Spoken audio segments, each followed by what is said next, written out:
สวัสดีครับมาแล้วช่องอีสานพระเลาะพัดเยี่ยวมือนีมาวัดทาใหม่เด้อครับเด้อมาทำบุญวัดทาใหม่ผมก็เลยได้มีโอกาสให้บรรยากาศนี้ว่าเบิ้งเนาะครับเนาะ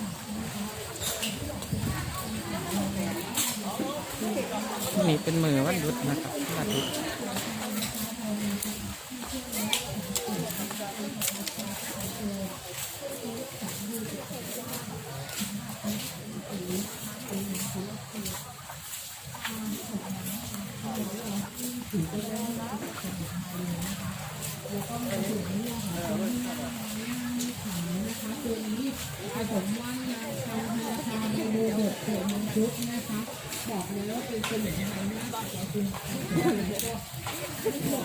อุ้ย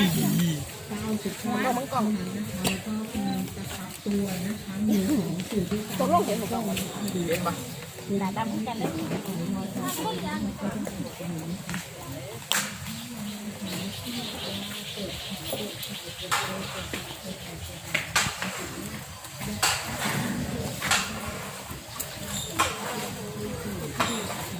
กล้วยเผือกนะครับกล้วยเผือกครับ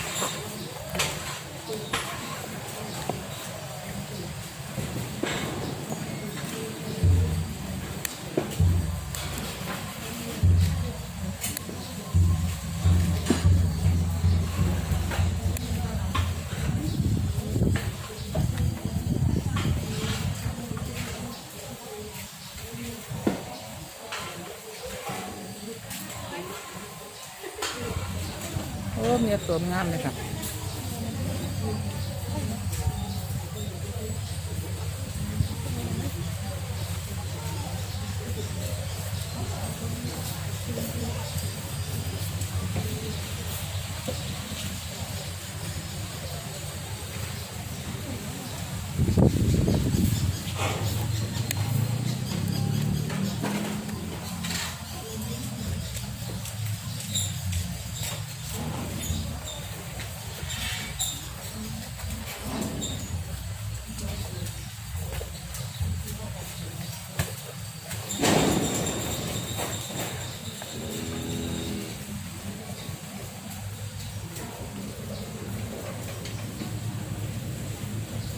ตอนนี้ผมอยู่วัดทาใหม่นะครับเด้อมาทำบุญวัดทาใหม่ก็เลยได้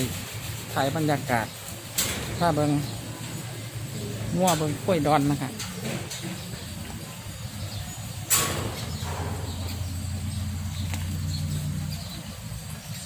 มาทำบุญหายหามั่วนะครับบรรยากาศของวัดทาใหม่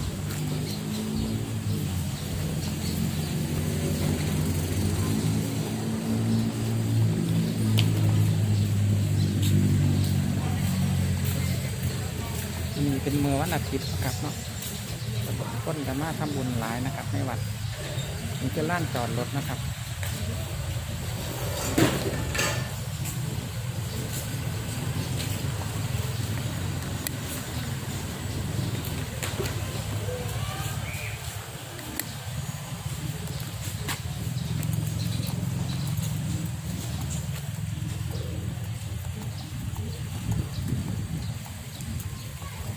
หิมาแล้วครับ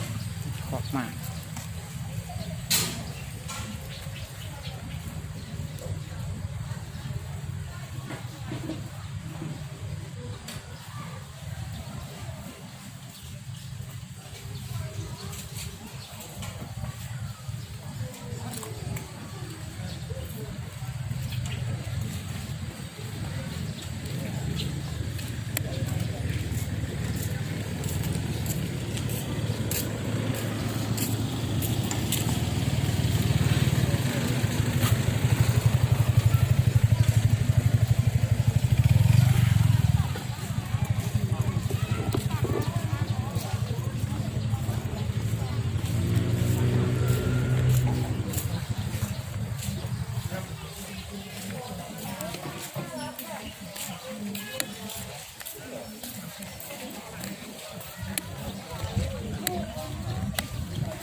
ากระเทียมกินแบบก็ไม่มี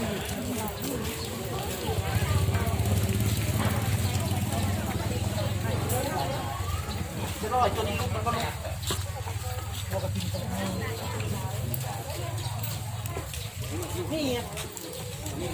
เป็นมันบอลลูมันบอลลูอย่าที่หนีเนาะมันเลี้ยงแม่เอาขึ้นสิ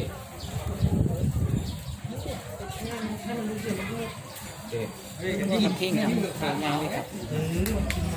กับทิ้ง ไปลุกดินี่กระถิ่นนะเนี่ยได้อันนี้กระถิ่นเลยเอาลูกนะ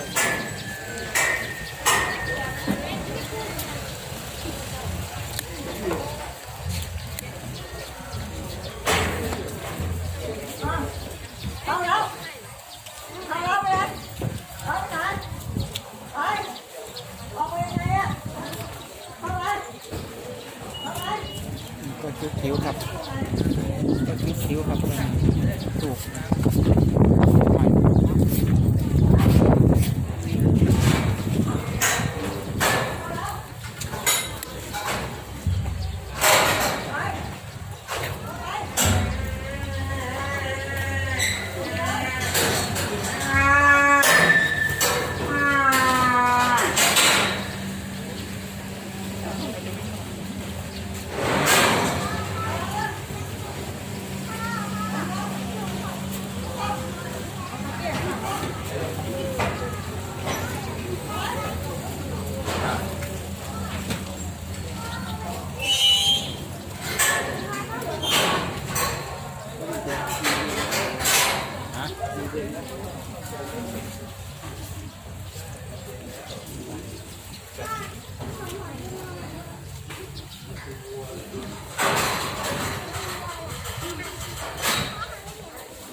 ทุกคนก็มาทำบุญหลายเนาะครับเนาะวันนี้วันอาทิตย์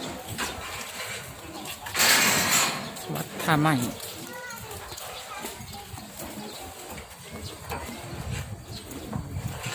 มั่วกับพิงครับหันว่าบางหันมันนอนแบบนี้มันลุกแล้วครับยังไงมีควายกับมีควาย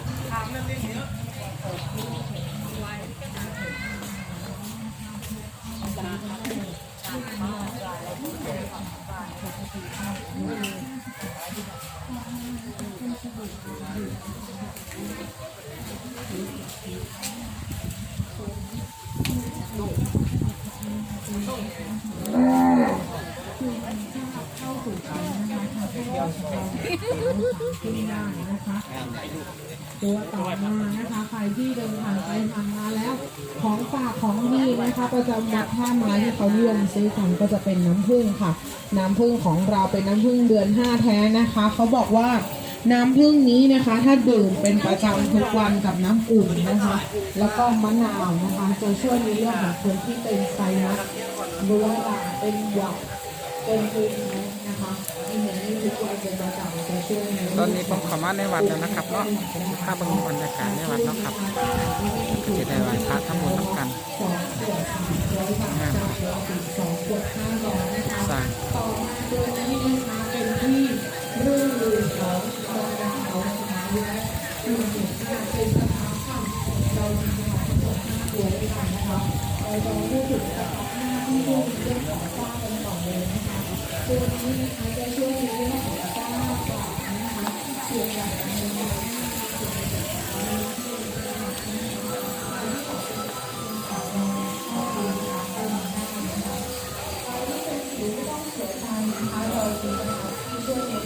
ผิวนะคะเป็นสะพานฟ้าทลายโจรช่วยในเรื่องของระบบผิวหนัง ศาลาหนาวัดนะครับก็จะให้คนมาไหว้มาทำบุญนะครับเนาะ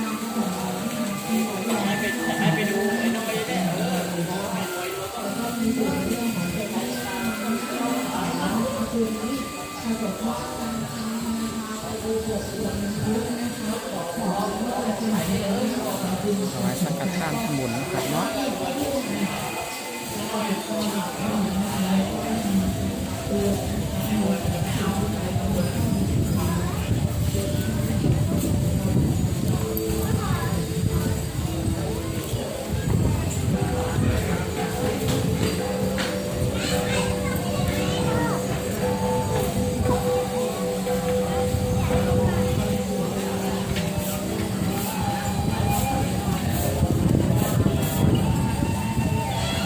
นี่แหละ15 ยางเบิงบรรยากาศในวันนะครับลมเรื่นต้นไม้หลายผู้คนกันหลายสามารถทำบุญกันมากมายเลยครับเป็นความสวยงามนะครับ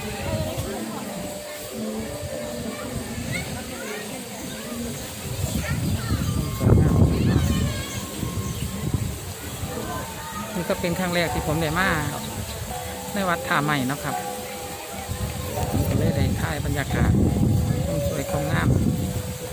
ให้พ่อแม่พี่น้องเบิ่ง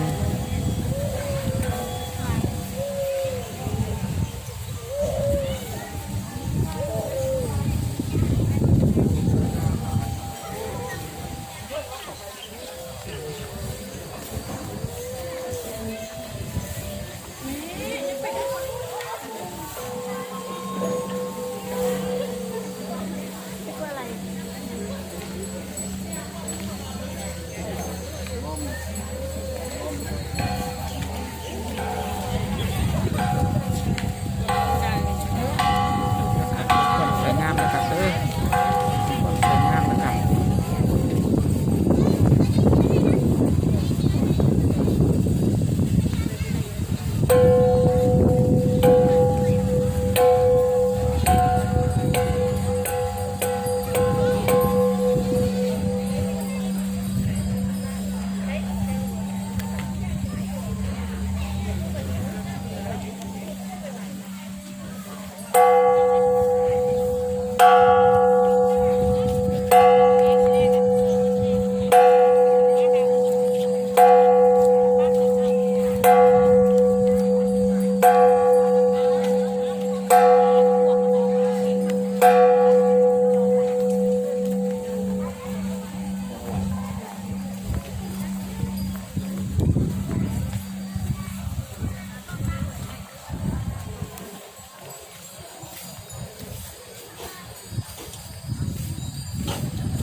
มีต้น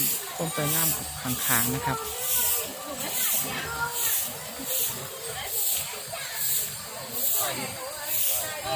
ส้มนะครับส้มดอกไม้นะครับ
ผมกสิบได้บรรยายอย่างไรเนาะครับเนาะผมสิให้เบิ่งบรรยากาศวิวทิวทัศน์ในวัดนะครับ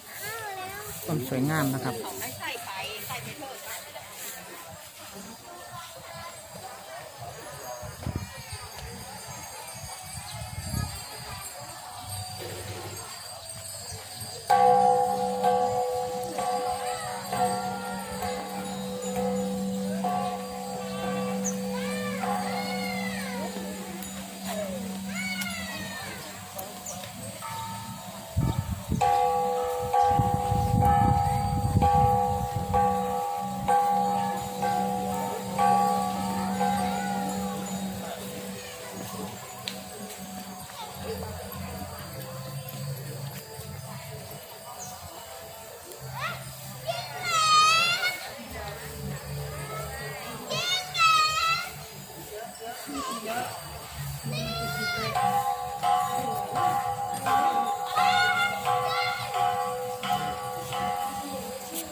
มาทำบุญกันนะครับประกาศไว้นะครับสักการะสิ่งศักดิ์สิทธิ์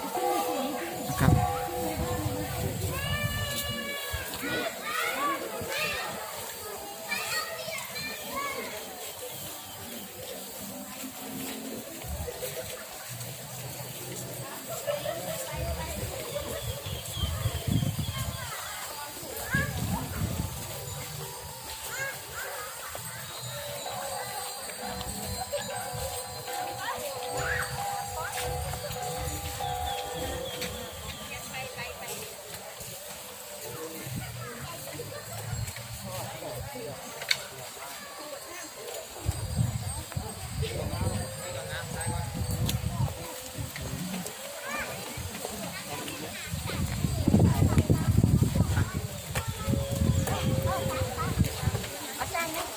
สวยงามครับ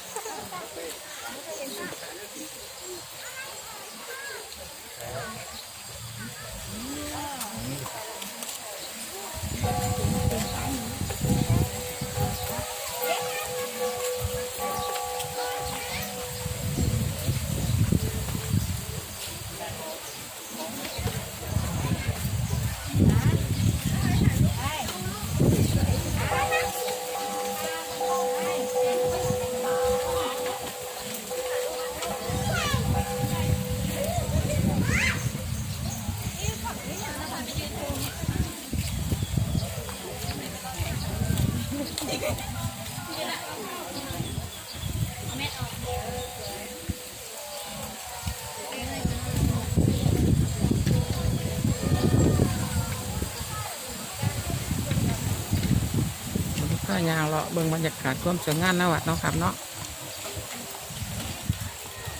เก็บบรรยากาศทุกมุมอันนี้เบิ่งกันครับลมเลื่อนดีๆครับสวยงามอลังการ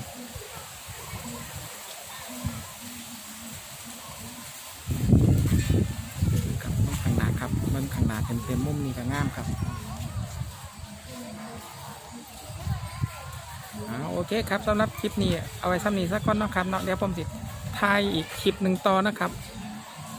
สวัสดีครับพบกันใหม่เนาะอีกคลิปต่อไปเนาะ